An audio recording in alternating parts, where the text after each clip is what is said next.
Oye, esta turbulencia se debe a Santa Claus y a sus 8 renos.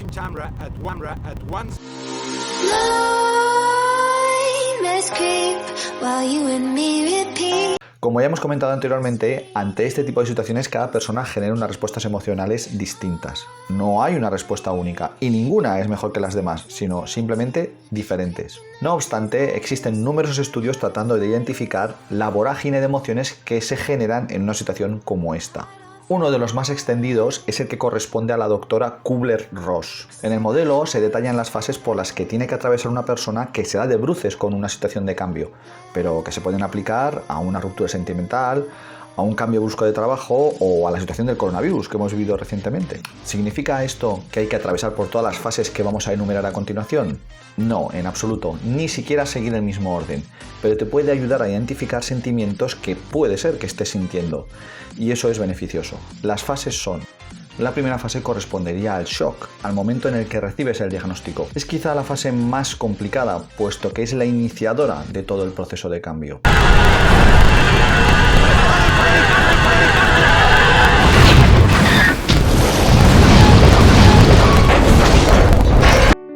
Esto no me lo habían contado, o sea, nadie te cuenta cómo es ser madre, pero menos ser madre de un niño enfermo de cáncer. La segunda fase corresponde a la fase de negación. Seguramente originado por el shock inicial, hay padres que directamente se niegan a reconocer el diagnóstico. Se trata de un mecanismo de defensa para evitar el sufrimiento mental, por el cual se opta por creer que esto se trata de una pesadilla o es consecuencia de un error. Que te digan que tu hijo tiene cáncer es algo que no estás preparado en absoluto. Nadie que tenga hijos no está preparado para que su hijo tenga ninguna enfermedad, pero cáncer es algo como que no entra dentro de nada, ni de las posibilidades.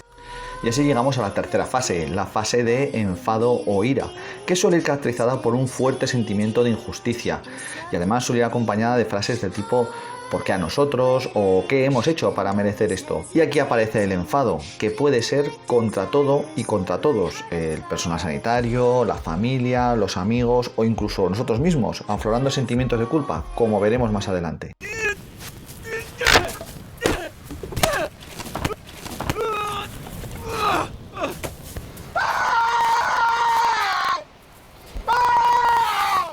Es una especie como de castigo que crees que te ha tocado y dices, ¿cómo te puede tocar algo tan complicado de soportar?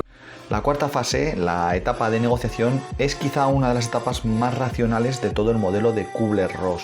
En ella se busca conseguir una tregua temporal para que la situación se revierta y a cambio estamos dispuestos a entregar un sacrificio o una promesa. Por ejemplo, prometo dejar de fumar para que el niño se cure o prometo realizar el Camino de Santiago para que el tratamiento discurra sin problemas. Ahí me decían, cuélgate durante 3 semanas de una lámpara del dedo meñique y lo hubiera hecho.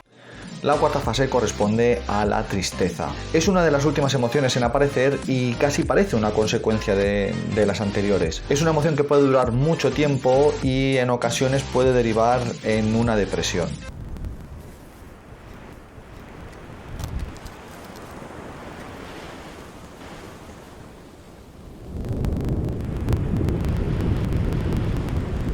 Y por último, la fase de aceptación. Esta fase surgirá cuando se integre la enfermedad ya dentro de nuestra nueva realidad actual. Y no debe confundirse con resignación, puesto que en la resignación no existen sentimientos como ilusión o esperanza, que sí que se tienen en la aceptación. Y serenidad no quiere decir en ningún caso resignación ni conformismo. O sea, eso es de mediocres. La serenidad significa aceptar con calma pues lo que hay, asumes que es lo que hay, dejas de amargarte, entonces empiezas a construir, a avanzar, a mejorar la situación, a ser proactivo, a preguntarte yo qué puedo hacer, qué está en mis manos. Lo conseguí, lo conseguí.